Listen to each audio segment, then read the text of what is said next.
Hi, my name is Ellert, and in this video we're going to talk about video game logo design, specifically Remnant from the Ashes and how they approach their logo design, their press start screen design, and the good, the bad, and the buggy. They had a lot of bugs in their coming out of their game, and you can, when you look at a logo, sometimes it really reflects what the game is. A lot of times you can look at the logo design and the way the logo is put together, and even the press start screen or the animations along with it tell you a lot about what a game is going to be, the price point of the game, how the game looks.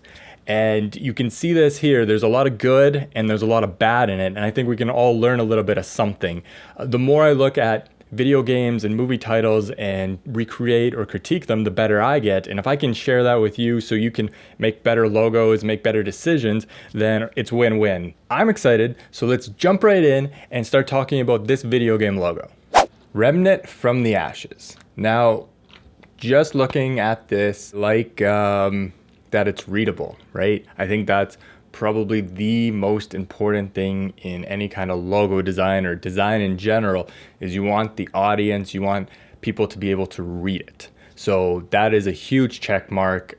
You see in video games all the time, they just miss the mark on readability. So we got that. Another way to judge a good logo, if it's good or not, or I guess maybe good is the wrong word, but to know if a logo is working or design is working, is contrast. And looking at this right now, I can see that the contrast doesn't really make sense. So for example, we have a typeface here. The main typeface up here is fine. I do think it does feel a little more army-like, and I would have liked to see more of a maybe a whimsical or harder edge kind of typeface. The only spacing issue that I have with it really is in here, could probably be a little bit more spread out. It seems a little, just a tiny bit crunched. But other than that, the kerning or in the tracking looks fine. But the contrast is where I find I have the biggest issues with it. So for example, these are two different typefaces, but they look very, very similar. They might even be from the same family, but for some reason this has these little, I don't know, spines in them and edges, and these don't. And I think you want it to be either it's in both, so it's repeating. So you would put this back on this, which is a nice kind of repeating feeling, or for contrast, you would have this as a typeface, and then you would do a separate. So if we have a sans serif on top here, I think it would look really nice to have maybe a slab serif or a serif typeface on the bottom, and having that contrast, or keep the same.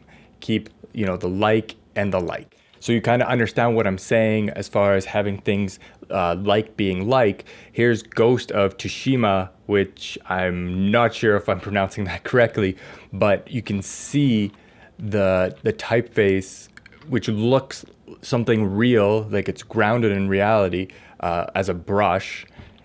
And the same, even though some of the detail isn't brought through because it's smaller and you don't want that much detail, the same kind of typeface, the same shape is working, and actually it's less detail in the bottom. Whereas when we go back to Remnant, they're putting more kind of detail and adding that in, and it doesn't serve the point of the logo. When you have detail, you really want it to be grounded in something real, some kind of real life, whether it's rock or stone or a brush. This is clearly a calligraphy brush. Something that this logo, which I think is very, very well done, you can see that it's grounded in reality. So it has a brush stroke. It's using calligraphy to show its detail. So if I go here, it looks like it started there and then the ending is here, and that's where you have all the detail, and then you have a few, I guess, spatters down below it. So it all makes sense in reality. The only one that in this entire piece that doesn't make a ton of sense to me is the H right here, and then it would go this way, and then either you would, like here, you go down, and the end detail is there of the brush dying off. So on this H, I'm surprised that there's not that detail there. Now, I'm sure there's ways around it. Maybe you could do a brush stroke like that and a brush stroke like that, but that doesn't make a ton of sense. Why wouldn't you complete the stroke? So that's the one issue I have with this entire logo, because this one is beautiful. It works perfectly. It seems like the detail of this, especially when we look down at the lower, the bottom part of this, they don't do those brush strokes, and I'm glad they don't. I'm glad they don't put too much detail, too much going on. There's not that kind of problem in this logo, which I love. These tiny little splatters, tiny little distress that emphasize what this is. It just works perfectly. But then if we go back to the Remnant, it's like I don't know what this distress is trying to be. I don't know what it's trying to tell me, and I don't, from immediate looking at it, it just seems like, okay, well, let's put some extra stuff here. This has a weird divot right there, which is really odd because it kind of makes the R flare out even wider. Whereas I think if they would have put it maybe closer to down here or just left it straight, it wouldn't have this funky thing going on. As well as this N, it just kind of seems pasted on. Not only that, but if you are going to design a logo typeface, especially with something with detail as when you're trying to make it distressed, it shouldn't be almost an exact copy. If you look at the two ends here, they almost look exactly the same. The only difference that I can really tell is it seems like there's probably when they put a scratch overlay, the scratch overlay does look different in there. But when I'm looking at the silhouette, it kind of comes up and it goes down and comes up, and then there's this larger bump here. Well, it seems like it's the exact same on this other N. And I believe that if this is something that's organic, it's something that you should believe in. This is something you want to pay a lot of attention to. If you're wanting to make something organic and not sterile, not repeatable, and you want to put detail into your logo design, especially for video games, which they love video games just love flair and detail, then that is something to definitely keep in mind.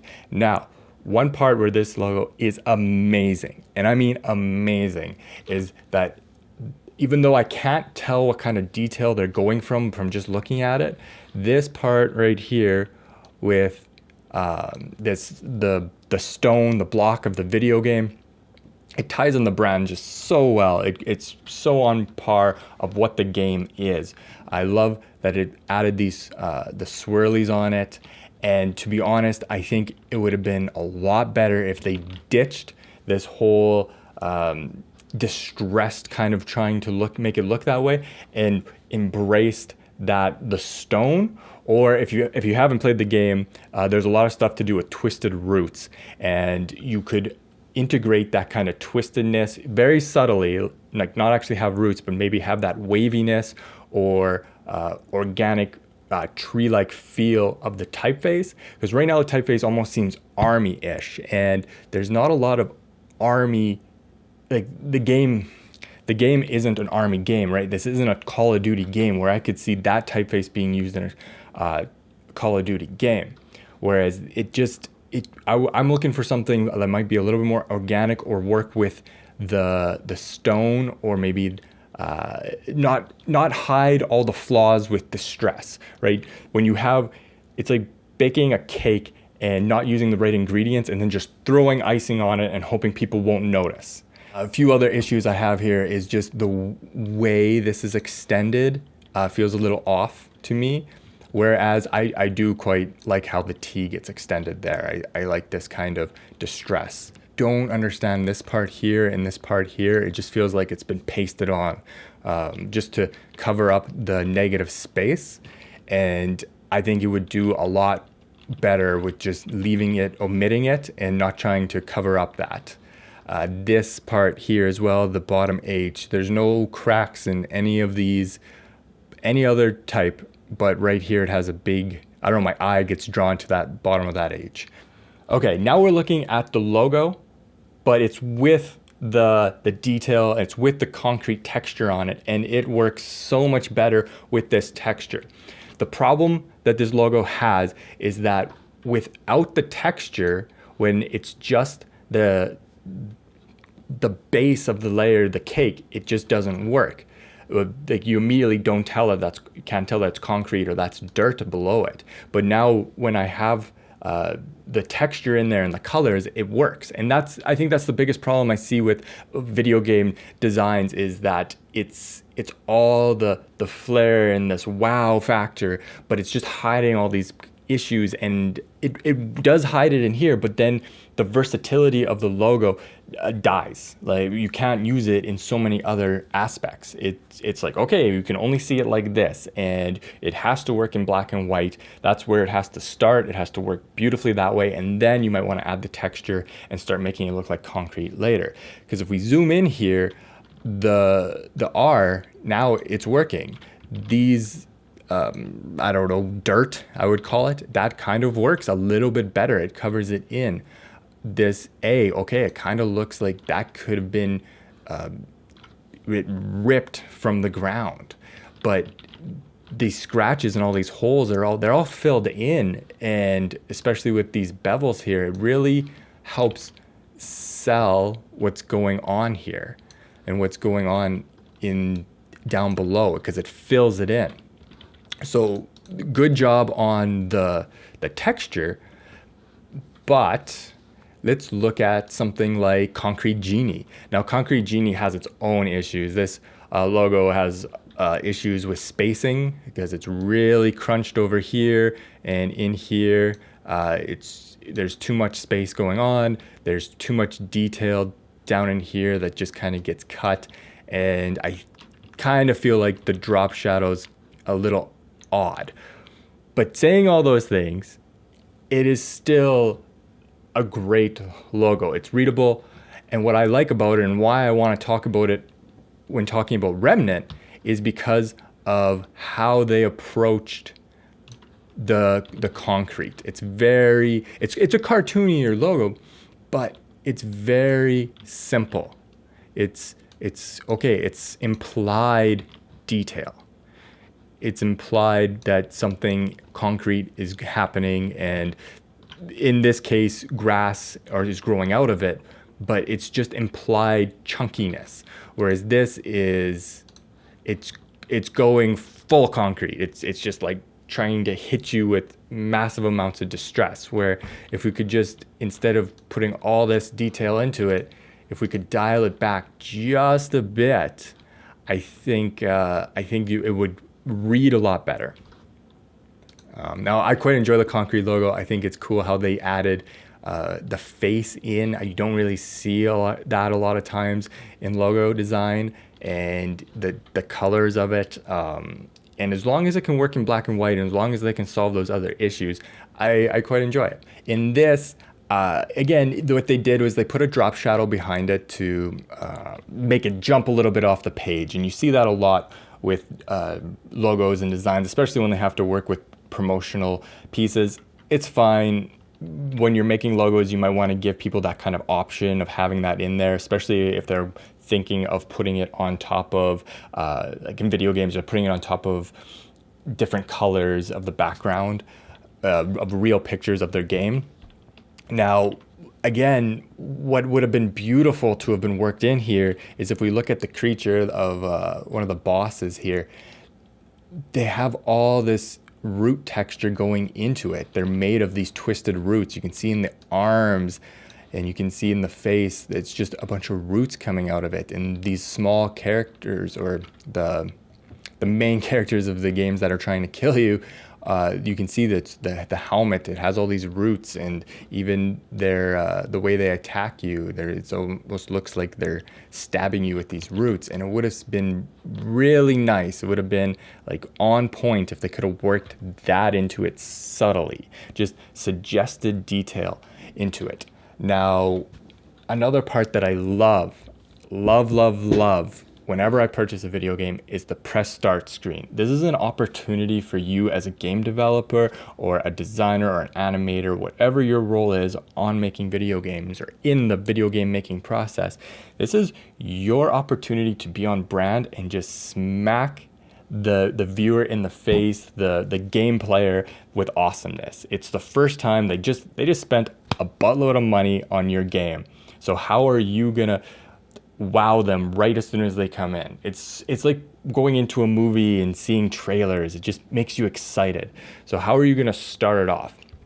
Now let's look at the press start screen that they came up with. I love the fact that they do have some movement, and perhaps what I think they're trying to suggest is it's inside the rock, because the rock kind of has this flowingness to it. So I'm assuming that's what they're going to try and do with that. It's not bad. It's not great. I think they could have maybe made it look a lot more like that rock, and also did something a little bit more, but at the same time, it works. It's easy. It gets you in, and then it gets you started really quickly. So it's not terrible. The detail is lost here and the detail is lost there, right? And I think that's something to say about it not working. They probably didn't look right, or had issues, or they got lost, and it had too much detail into it, and you can really tell that from what I was saying before. And hopefully that helps you a little bit understand how important it can be. These small little decisions can be to make your game not just look like a AA or a less than game.